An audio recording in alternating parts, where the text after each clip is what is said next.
merasakan ini pertama kali seminar PIKTI yang ke-231 mengalami masalah di hubungan internet, di mana kelihatannya hari ini agak kacau dan kalau boleh saya bilang ini kacau sekali karena suara hilang dan lain sebagainya. Sehingga ini pengalaman pertama kita. Mudah-mudahan ini pelajaran dan kita akan pakai ini untuk selanjutnya supaya tidak menjadi masalah. Selain telat, suara hilang dan lain sebagainya, termasuk di tempat saya, internet itu hilang timbul sehingga saya tidak membuka kamera supaya saya bisa berbicara dengan baik. Mudah-mudahan seminar hari ini yang ke-231 yang akan dibawakan oleh Dr. Edi Kristianto dan Pak Pit Supardi bisa berjalan dengan baik dan berguna buat semuanya. Saya hanya mau menyampaikan salam kepada Dr. Ten Suyanti Mars yang merupakan Direktur Pelayanan Tata Kelola Kesehatan Masyarakat. Semoga beliau mendengar hadir ataupun ada yang mewakili beliau dan tahu bahwa PIKTI konsisten dan terus akan konsisten untuk menjalankan seminar tanpa bayar kepada masyarakat untuk memberikan pelayanan supaya masyarakat kita baik dokternya atau mereka yang ada di sisi lain dari pelayanan kesehatan juga mendapatkan manfaat sehingga pelayanan kesehatan kita bisa secara integratif memberikan manfaat buat masyarakat dan ini merupakan salah satu cita-cita dari PIKTI untuk berkontribusi membantu pemerintah memberikan pelayanan dan pengetahuan kepada masyarakat supaya tingkat kesehatan tingkat pengetahuan menjadi lebih maju dari ke waktu dan pemerintah bisa merasakan manfaat dari kehadiran PIKTI. Mudah-mudahan pada waktu yang akan datang, seminar ini akan makin berkembang dan berkualitas karena kita sudah bekerja sama dengan Fosun Hospital Group dari China untuk seminar internasional. Bahkan ada rekan kita di Eropa yang sedang mengkoordinir pembicara-pembicara dari Eropa dan Amerika untuk berbicara di PIKTI. Sekali lagi, semoga apa yang PIKTI berikan memberikan manfaat buat semuanya dan memberikan tambahan-tambahan pengetahuan buat praktisi dan rekan-rekan sejawat sebagai seorang dokter memahami pandangan-pandangan dari kedokteran yang lain. Selamat selamat mengikuti seminar PIKTI yang ke-231 dan mohon maaf kalau hari ini ada masalah dengan jaringan PIKTI. Sekali lagi, mohon maaf kepada Dr. Edi Kristianto, kepada Pak Pir Supardi, sebagai Sekjen PIKTI saya mohon maaf yang sebesar-besarnya atas ketidaknyamanan ini.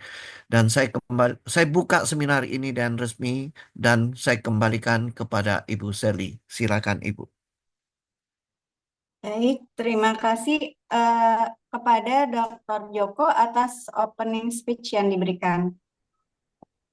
Selanjutnya saya akan membacakan profil dari pembicara pertama kita yaitu Dr. Edi Kristianto. Profil Dr. Edi, nama Dr. Edi Kristianto, tempat tanggal lahir Magelang, 18 November 1963. Pendidikan menyelesaikan Fakultas Kedokteran Universitas Trisakti tahun 1990. Memperdalam di bidang herbal di Totashi Misu Hospital di Jepang tahun 2000. peneliti herbal Indonesia dalam saintifikasi jamu Kemenkes dari tahun 2015 hingga 2018. Peneliti madu hutan dan penemu fermentasi madu. Fermentasi madu hutan tahun 2026 sampai 2010.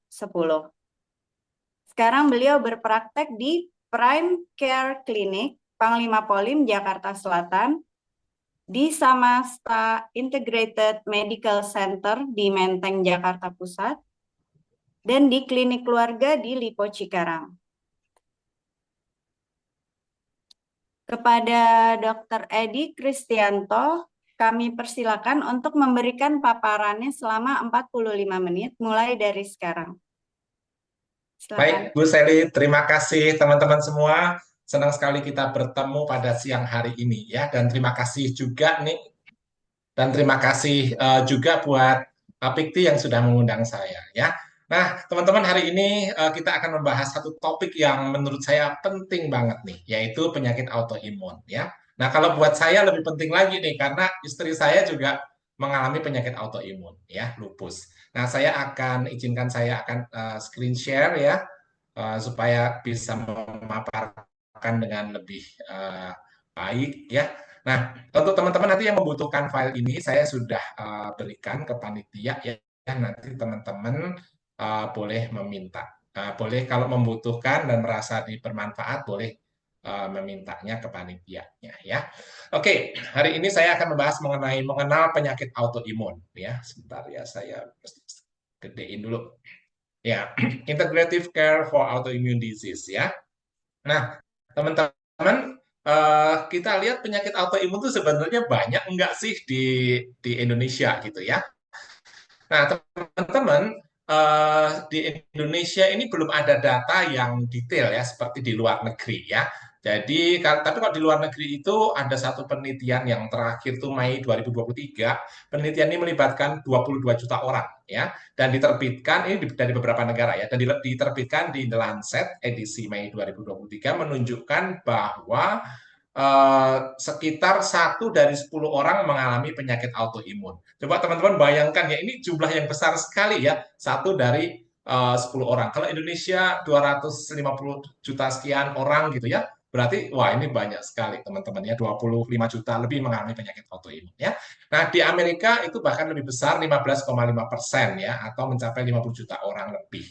Nah, di Indonesia belum ada data yang lengkap, dan mayoritas nih teman-teman itu yang pertama itu menyerang generasi milenial gitu ya. Jadi antara umur 15 sampai umur 50 itu banyak yang mengalami penyakit autoimun ini ya. Dan di Indonesia itu wanita dan pria itu rupanya gender ini memegang peran juga nih di autoimun ya. Bahkan di dunia juga sih wanita banding pria itu 8:1 teman-teman. Jadi sebagian besar itu yang terkena penyakit autoimun ini adalah wanita ya. Nah, sekarang apa sih penyakit autoimun itu? Sebelumnya teman-teman saya perlu sampaikan dulu nih yang teman-teman mungkin udah tahu ya, bahwa tiap saat tubuh kita itu terpapar ya dengan virus, bakteri, jamur ya, COVID ya, waktu itu sempat menjadi pandemi. Dan sekarang ini flu gitu ya, itu gejalanya menjadi berat gitu ya teman-teman ya, dan itu mudah sekali menular ya. Oh ya, saya punya cerita menarik nih. Baru-baru ini saya kena flu loh teman-teman ya. Saya periksa pasien, berat banget. Setelah saya periksa ternyata dia kena flu. Kemudian sampai nyesek ya pasiennya. Nah, waktu itu saya lalai juga karena saya nggak pakai masker. Karena selama ini sudah lama, semenjak COVID, saya kadang-kadang aja pakai masker. Beberapa hari kemudian, sekitar seminggu kemudian lah, saya nyesek juga loh teman-teman ya. Rupanya apa itu di dimer atau kekentalan darahnya itu meningkat ya setelah saya cek ya. Saya minum obat tapi saya pengen hasilnya cepat karena saya harus kerja, harus praktek gitu kan. Saya ke Sunter ke sahabat saya Sinsa Hilman ya, dengan BSM ya, dan ya puji Tuhan ya, setelah setelah body space medicine itu eh, pulangnya itu saya sama Sinsa Hilman kami mau makan bareng gitu kan. Hujan gitu ya. Nah, waktu hujan itu saya nggak restorannya dekat sih maksud saya, tapi jadi saya lari ke restoran itu. Udah bisa lari loh, padahal tadi jalannya aja ngos-ngosan gitu ya. Jadi itu penting banget kita hati-hati ya terhadap virus ini. Nah, rupanya tubuh kita itu juga melawan itu virus karena kita punya kekebalan antibodi atau kekebalan tubuh ya. Nah, teman-teman, apa sih penyakit autoimun? Nah, kalau autoimun itu adalah kondisi di mana sistem kekebalan tubuh kita itu bukannya nyerang itu virus lagi tuh, bukan nyerang bakteri itu lagi, ya, tapi malah nyerang tubuh kita sendiri. Sel-sel yang sehat diserang sama dia. Jadi, dia tuh tidak bisa membedakan apakah ini sel yang sehat atau ini sel yang atau ini apa namanya sel dari bakteri atau virus gitu ya. Dia nggak bisa bedakan dan dia nyerang ya. Jadi sistem kekebalan tubuhnya melihat sel tubuh sebagai benda asing, sehingga sistem kekebalan tubuh itu melepaskan antibodi untuk menyerang sel-sel tubuh yang sehat. Ya tentunya kita jadi sakit nih teman-teman ya. Nah gejalanya apa nih? Nah gejala awalnya itu paling banyak nih teman-teman, itu rasa lelah yang berlebihan gitu ya. Nah, jadi berbeda sama kita kalau lelah karena bekerja. Kalau kita kerja nih, saya misalnya praktek terlalu lama atau saya banyak ke desa-desa juga ya membantu masyarakat. Nah, saya naik turun gunung itu ya lelah. Tapi kalau istirahat kan seger lagi gitu ya. Nah, kalau pada penyakit autoimun ini berbeda teman-teman. Lelah, istirahat ya tetap aja lelah gitu ya. Nah, jadi ini kelelahan yang berlebihan seperti itu sampai-sampai orangnya ini nggak bisa kerja, teman-teman, karena kelelahannya itu, gitu ya. Nah, kemudian disertai rasa sakit di seluruh tubuh. Jadi gejala utamanya yang lelah tadi ya, teman-teman ya. Nah, gejala yang lain adalah rasa sakit di seluruh tubuh, di sendi-sendi ya, ototnya juga sakit gitu ya, tanpa sebab yang jelas ya. Kemudian demam ya nggak jelas penyebabnya, jadi bukan karena demam radang tenggorokan, demam bukan ya, karena tipes bukan juga. Itu ada penyebabnya. Kalau ini kadang-kadang nggak diketahui penyebabnya, sumang-sumang, demamnya nggak tinggi sekali ya, seperti pada tipes ya. Ini kayak sumang-sumang gitu ya, sekitar 37,5, 38 gitu ya. Nah, kemudian nanti kalau udah itu hilang sendiri, nanti demam lagi kayak gitu bolak-balik gitu ya. Dan kemudian perubahan berat badan tanpa sebab yang jelas bisa membesar, bisa mengecil beratnya gitu ya. Kebanyakan sih mengecil, tapi bisa juga yang membesar. Kemudian rambutnya rontok, ruam-ruam, kebanyakan kemerahan gitu ya di kulit tanpa sebab yang jelas juga. Nah, kadang-kala nih teman-teman karena gejalanya seperti ini nih, cuman capek-capek aja utamanya. Jadi orang merasa kadangkala dia tidak merasa bahwa ini tuh penyakit autoimun dan bahkan tidak juga memeriksakan diri gitu ya ke dokter gitu seperti itu jarang karena dia melihat ini ya mungkin umur kayak atau mungkin kecapean aja atau mungkin dia merasa bosnya terlalu galak di kantor gitu ya sehingga dia stres merasa lelah ya bisa aja sih tapi kemungkinan bisa juga autoimun ya. Nah penyebabnya apa? Sampai saat ini sih teman-teman banyak ahli mengatakan bahwa penyebabnya itu belum semuanya diketahui dengan jelas gitu ya. Nah, jadi salah satu penyebabnya yang sudah teridentifikasi itu genetik. Tapi genetik ini hanya 5 sampai 10% ya. Jadi bukan penyebab utama. Polusi lingkungan ya, hormon polusi lingkungan asap industri kendaraan termasuk rokok ya, pestisida. Kemudian hormonal. Nah, hormonal ini salah satu yang di apa namanya di banyak pendapat mengatakan kenapa sih lebih banyak menyerang wanita daripada pria itu diperkirakan karena estrogennya. Nah, buktinya milenial kan paling banyak gitu kan. Terus nanti kalau sudah 50 ke atas makin sedikit itu karena menopause hormonalnya menurun. Beberapa ahli berpendapat begitu juga ya. Kemudian infeksi. Nah, infeksi ini belum ada data yang resmi ya, tapi kami kan ada klinik di Jakarta nih teman-teman banyak menangani autoimun ya di Samasta. Nah itu sewaktu COVID pandemi kemudian terutama yang Delta lah, yang Delta itu kemudian setahun nggak sampai setahun lah itu banyak orang berdatangan dengan gejala penyakit autoimun ke klinik kami. Nah setelah dicek darah dan gejala fisiknya, keluhannya darah itu ternyata banyak yang positif. Nah apakah COVID ini berpengaruh juga ke infeksi? Ke autoimun maksudnya infeksinya kemungkinan besar ke situ gitu ya. Nah, kemudian ngomong-ngomong sekarang juga masih banyak COVID ya meskipun sudah tidak membahayakan kayak dulu gitu ya dan sudah bukan pandemi. Kemudian kekurangan vitamin D. Ternyata banyak orang yang kena autoimun itu sewaktu dicek darahnya itu kekurangan vitamin D dan pada waktu vitamin D-nya disuplementasi meningkat maka gejalanya juga banyak yang mereda. Kemudian gangguan mikrobioma usus atau bakteri-bakteri baik di usus itu bisa menyebabkan itu. leaky gut atau perembesan di usus ya, kekurangan enzim itu bisa menjadi penyebab. Itu yang di tiga hal terakhir ini berkaitan dengan pola makan. Pola makan nggak baik itu akan mengganggu ketiga ini. Itulah kenapa pada autoimun tuh pola makannya juga perlu diatur nih. Nah, apa sih hubungannya? Ada satu buku yang menarik nih teman-teman, The Miracle of Enzyme. Ini mungkin teman-teman banyak yang sudah baca ya bukunya, termasuk bestseller ya, terbitan Gramedia ya. The Miracle of Enzyme ya, yang dikarang oleh Dr. Hiromi Shinya. Ini buku ini sudah lama sekali ya, bukan buku baru ya. Nah, jadi di buku itu dikatakan, jadi Dr. Hiromi Shinya itu ahli bedah digestif ya, ahli bedah pencernaan. Nah, istrinya meninggal karena leukemia ya. Leukemia itu termasuk penyakit autoimun yang menyerang darah ya. Nah, jadi yang jadi kanker darah. Nah, jadi beliau kemudian melakukan banyak penelitian, kenapa sih begitu banyak autoimun itu muncul di Jepang gitu ya, dia orang Jepang ya. Nah, jadi menurut Dr. Hiromisinya itu dalam tubuh itu terdapat berbagai jenis enzim. Nah, beberapa makanan yang dikonsumsi itu ternyata bisa untuk mencernanya itu membutuhkan enzim yang begitu banyak dan mengurangi efektivitas maupun jumlah daripada enzim di tubuh kita, di pencernaan kita ya. Akibatnya apa? Makanan-makanan yang kita konsumsi selanjutnya tidak bisa dicerna sempurna oleh enzim gitu kan, enzim untuk mencerna makanan ya teman-teman ya. Nah kemudian akibatnya apa? Makanan merembes dari usus ya, yang seharusnya diserap masuk sirkulasi darah sudah tercerna sempurna, ini belum tercerna sempurna juga sudah masuk ke sirkulasi darah. Akibatnya tubuh tidak mengenali lagi sebagai makanan, dikenalinya sebagai benda asing. Akhirnya tubuh menjadi menyerang itu benda asing yang notabene makanan tadi ya. Akibatnya apa? Antibodinya menjadi tidak terkontrol sehingga menyerang diri sendiri, memicu terjadinya autoimun. Nah, begitu ringkasnya. Nanti teman-teman kalau mau baca bukunya bisa lebih detail lagi ya. Nah, makanan apa saja sih yang bisa memicu gluten? Ya, gluten tahu ya teman-teman, itu produk dari gandum ya. Ya kita nggak makan gandum sih, langsung gitu ya, kita makan terigu. Terigu itu kan dari gandum ya. Kemudian oatmeal kayak gitu ya.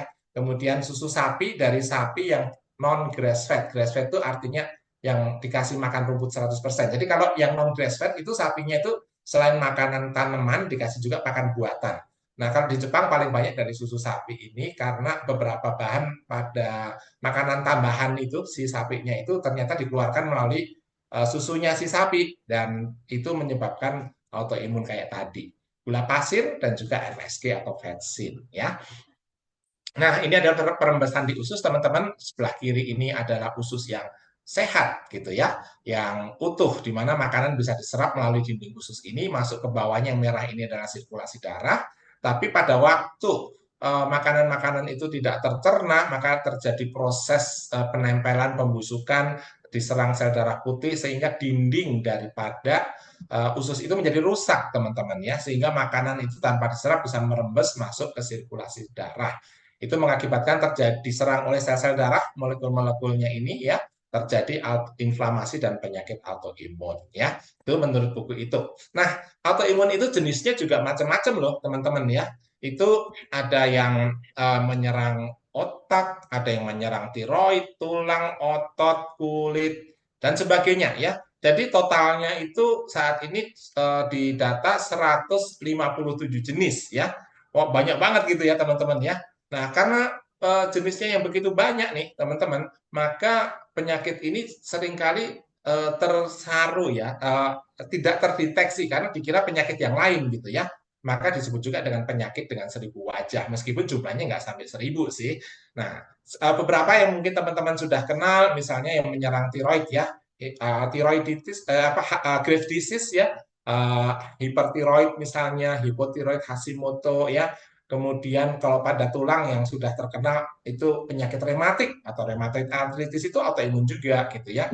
Kemudian pada kulit itu bisa mengakibatkan psoriasis, teman-teman, yang kulitnya menebal kayak gitu ya. Kemudian berlapis-lapis, meradang ya kayak itu. Kemudian pada pencernaan misalnya celiac disease, teman-teman ya, karena kebanyakan gluten ya. Crohn disease ya, terus IBD juga masuk ke sini ya, inflammatory bowel disease ya, pada darah itu ada lupus darah, ada juga leukemia, pada otak bisa multiple sclerosis, termasuk autism, ya teman-teman. Jadi ini beberapa ya. Nah, kalau teman-teman baca semua, kalau yang ada di sini nggak sampai 157 ya, karena nggak semuanya dituliskan di sini ya, banyak banget.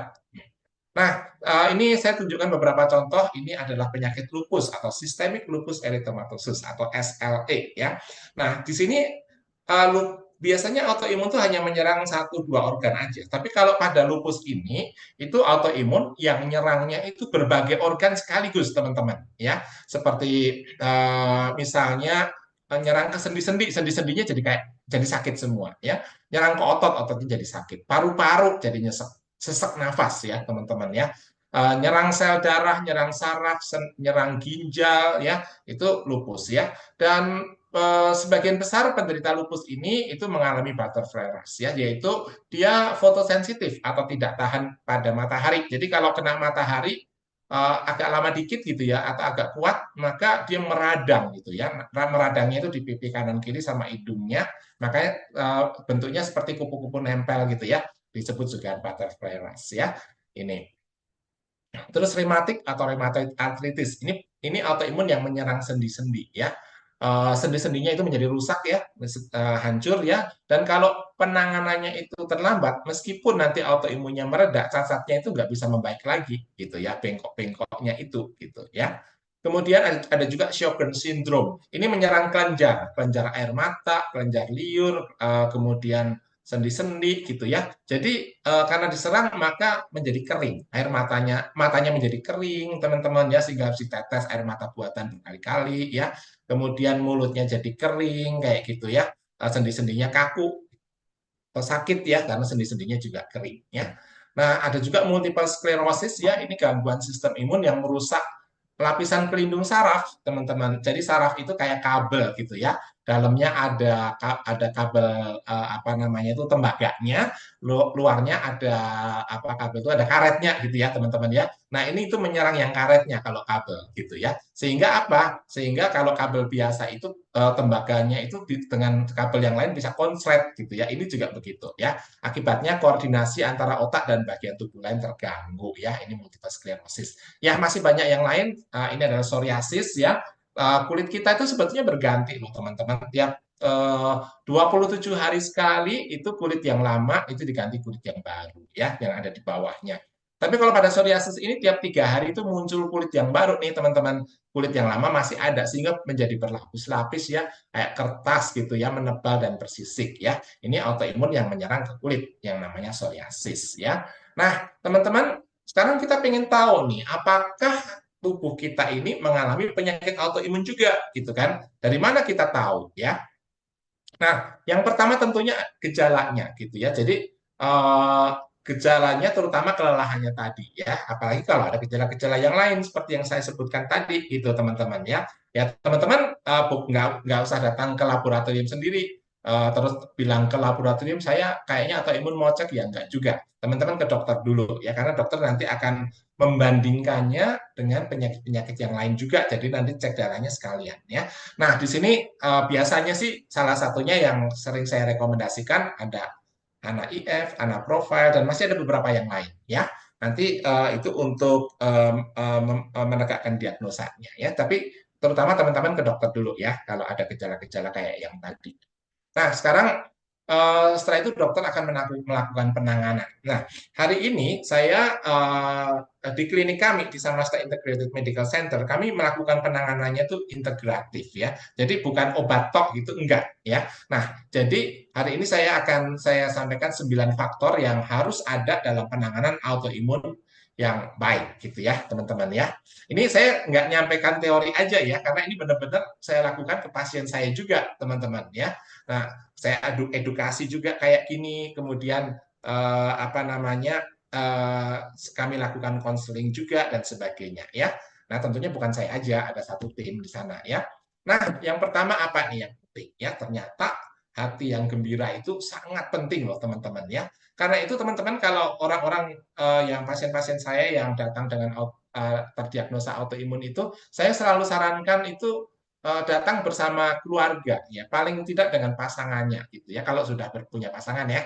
Nah, jadi di sini kami perlu edukasi gitu, supaya pasangannya itu bisa memberikan support gitu ya. Kalau enggak itu bisa kacau loh teman-teman ya. Jadi ini penting ya, karena itu dukungan dari psikolog ya itu sangat bermanfaat. Di klinik kami juga kami eh, satu tim dengan psikolog gitu teman-teman.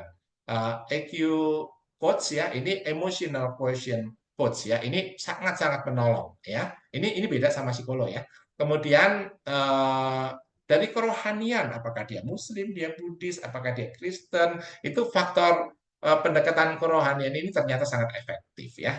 Jadi saya selalu tekankan kalau saya Kristen, saya bilang ya saya obat-obatan herbal itu semua ada batasnya. Kemampuan saya sebagai dokter juga ada batasnya. Namun Tuhan tidak ada batasnya ya. Jadi kalau kamu bersandar sepenuhnya sama Tuhan, berserahkan diri sama Tuhan, minta pertolongan daripada Tuhan juga. Jangan hanya dari dokter, gitu ya. Nah, maka mereka akan lebih lebih gembira ya. Nah, teman-teman saya punya satu cerita yang ya apa ya, sebetulnya agak menyedihkan juga sih cerita ini ya. Jadi saya punya pasien nih teman-teman ya. Saya kan pasiennya tuh sebagian juga dari luar kota dan mereka karena kondisi kesehatannya nggak bisa datang ke Jakarta. Nah jadi pakai Zoom gitu ya. Nah jadi setelah cek darah dan sebagainya, kemudian terdiagnosa penyakit autoimun, kemudian saya berikan terapi gitu kan sesuai dengan kaidah integrasi ini ya. Nah setelah berjalan 1 tahun sakitnya yang begitu berat dia lupus ya itu kemudian menjadi membaik dan bahkan sudah lepas dari obat ya kalau di autoimun kalau di autoimun itu namanya remisi artinya gejalanya sudah hilang semua sudah sangat sehat dan bahkan labnya juga sudah bagus dan bahkan sudah tidak dibutuhkan obat. Nah jadi karena sudah baik maka saya sarankan ini deh tadinya kan konsultasinya seminggu atau 2 minggu sekali. Nah kemudian saya bilang 6 bulan sekali aja. Nah 6 bulan pertama dia konsultasi ya dengan menggunakan Zoom ya. Nah setelah itu 6 bulan berikutnya, jadi 1 tahun kemudian ya, itu dia nggak konsultasi lagi. Nah, tapi saya berpikir positif dong tentunya, kan terakhir sudah baik gitu kan. Ya tentunya mungkin dia sudah nggak mau konsultasi lagi, ya sudah nggak apa-apa asal dia jaga bisa. Nah, saya pikir nanti kalau kalau sakit lagi pasti konsultasi ya. Saya harapkan sih nggak sakit lagi. Tapi kemudian tahun kedua itu saya dapat WA loh dari ibu itu. Ternyata yang WA itu anaknya menggunakan handphone si ibu itu. Dia bilang ibu sudah meninggal dunia gitu kan baru saja. Nah saya kan kaget banget kan kondisi terakhir itu sudah begitu bagus gitu kan. Kenapa tiba-tiba meninggal dunia nggak ada pemberitahuan kalau karena selama ini kalau dia ada keluhan saya WA saya gitu. Ini enggak dia enggak WA. Nah jadi, tapi setelah dikorek-korek, ternyata itu si suaminya menikah lagi ya dengan sama wanita lain gitu ya. Nah, akibat kemudian dia stres ya dan sejak itu menurun sekali autoimunnya kambuh ya, eee apa dan dia sudah nggak ada semangat hidup lagi ya, kemudian meninggal ya. Jadi suasana hati itu penting banget ya teman-teman ya dalam penanganan autoimun ini. Tapi menurut saya sih bukan hanya autoimun ya, penyakit yang lain juga penting ya. Nah, kemudian memiliki waktu yang cukup untuk istirahat, rekreasi, dan berolahraga ringan. Ya, ini seringkali jadi dilema juga loh teman-teman ya, karena kalau teman-teman lihat tadi nih, itu autoimun ini kan terjadi kebanyakan di usia-usia milenial nih, usia produktif lah gitu ya. Dia karirnya lagi menanjak, kalau punya bisnis ya bisnisnya lagi oke-okenya gitu kan, dan membutuhkan perhatian, waktu, tenaga. Nah kok suruh istirahat gitu ya? Saya punya satu pasien ya, itu dia kerjanya offshore di pertambangan wanita loh dia. Nah, jadi setiap kali dia kerja di tambang itu ya di tengah laut itu loh teman-teman ya, itu kambuh itu autoimunnya gitu ya. Tapi pada waktu dia di darat gitu ya, itu membaik gitu. Nah, jadi saya suruh pilih dong. Kalau kamu teruskan kayak gini nih, lama-lama kesehatan kamu akan terus menurun. Akhirnya nggak bisa kerja juga. Bisa nggak pindah ke yang di darat aja gitu kan? Nah, jadi nah tentunya eh, apa namanya karirnya nggak sebagus yang dulu kalau dengan cara itu ya. Itu satu dilema harus mengurangi pekerjaan atau mengurangi bisnisnya. Di satu sisi dia butuh biaya lebih untuk apa namanya pengobatannya dan sebagainya ya. Nah nanti kalau kadang-kadang nomor 2 ini berlanjut ke nomor 1 lagi tuh yang tadi itu tuh jadi gelisah, cemas gitu ya, merasa karirnya hancur, hidupnya nggak ada harapan. Nah itulah sebabnya teman-teman perlu tuh orang-orang yang terutama keluarganya itu yang memberikan support ya. Jangan karena istrinya capek terus gitu ya, atau suaminya terus ya kamu males banget sih nggak mau kerja gitu kan. Nah, sakit gitu aja nggak mau kerja. Nah, itu bisa gawat tuh ya kayak gitu. Nah, kemudian tentunya mengatur pola makan ya. Batasi makanan yang menguras enzim kayak gluten, susu sapi, gula pasir, MSG. Nah, beberapa saya sarankan intermittent fasting atau puasa 15 jam ya per hari. Kemudian menjaga vitamin D tetap optimal ya, berjemur ya. Nah, tapi kalau pada kondisi tertentu kan kayak lupus itu malah nggak boleh berjemur karena fotosensitif tadi ya, suplementasi vitamin D ya. Kemudian fisioterapi ya, badannya sakit semua ya, itu perlu fisioterapi. Ini juga membatasi atau mencegah terjadinya kecacatan ya. Eh, saya apa namanya sangat Shinsei Hilman itu praktek di klinik saya ya. Jadi saya sering kirimkan juga pasien untuk BSM Body Space Medicine ya. Ternyata hasilnya jauh lebih bagus daripada obat aja gitu teman-teman ya. Nanti kita belajar dari Pak Pit nih mengenai massage ya. Wah itu sangat diperlukan loh teman-teman ya.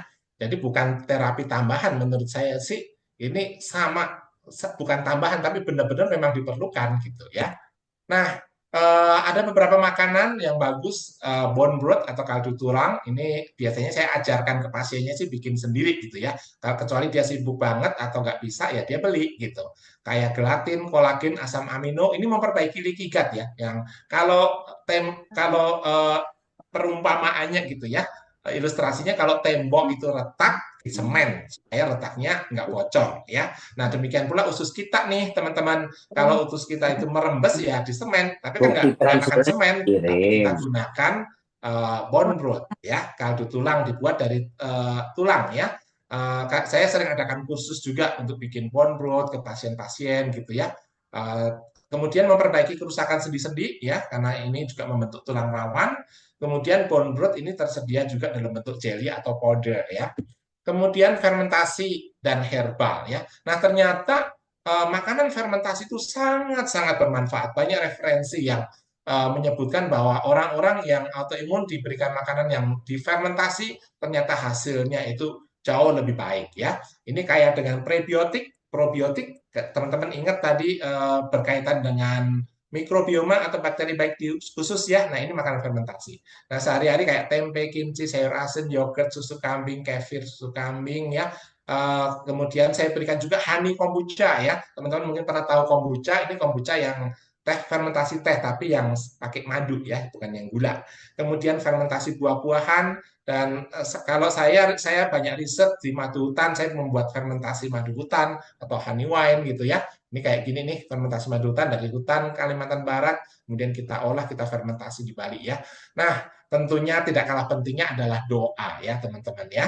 Dan nomor 9 adalah obat. Nah, orang suka bilang, saya takut minum obat. Ya memang obat itu ada efek sampingnya. Obat apapun itu ada efek sampingnya gitu ya. Nah, termasuk obat autoimun. Nah, biasa diberikan kortikosteroid ya. Tentunya teman-teman udah tahu efek sampingnya kan. Mulai dari retensi air, penurunan daya tahan tubuh dan sebagainya. Metotreksat ini kalau dulu dipakai untuk obat kanker ya, sekarang juga sih masih.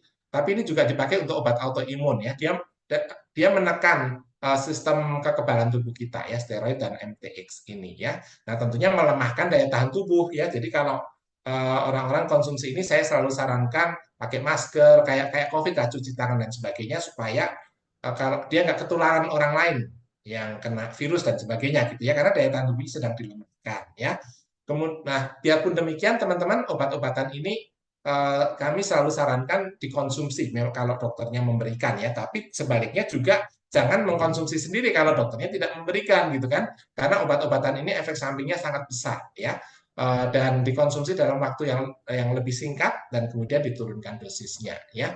Nah, biarpun efek sampingnya besar, tapi manfaatnya juga besar. Apalagi kalau di kondisi kritis, jadi dokter akan mempertimbangkan antara keuntungan dan kerugiannya gitu ya sebelum memberikan obat ini. Oke, ini adalah klinik kami, Samarsa Integrated Medical Center. Shinsei Hilman juga praktek di sini bersama kami ya. kami melakukan 9 tadi itu bersemuanya, teman-teman. Jadi ada dokter-dokter spesialisnya, saya nangani dari segi herbal, Sinselman PSM, ada psikolog, ada EQ coach dan sebagainya, ya. Nah, ini adalah case report, teman-teman. Ini seorang wanita 49 tahun ya, menderita Sjögren syndrome sejak 2 tahun. Nah, selama 2 tahun ini nggak pernah lepas obat, teman-teman. Ya, saya lakukan 9 hal tadi ya.